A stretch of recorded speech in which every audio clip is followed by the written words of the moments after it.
You ask Tiger to solve. This deals with linear equations with one unknown.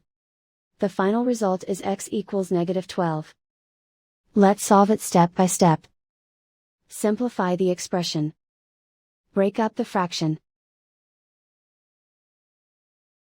Find the greatest common factor of the numerator and denominator. Factor out and cancel the greatest common factor. Group all constants on the right side of the equation. Subtract 3 from both sides. Group like terms. Simplify the arithmetic.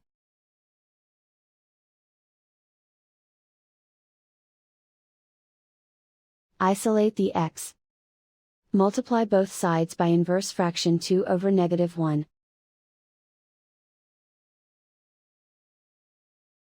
Group like terms.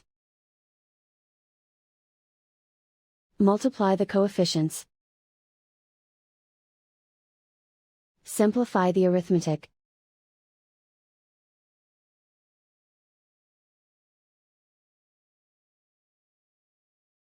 And so the final result is x equals -12.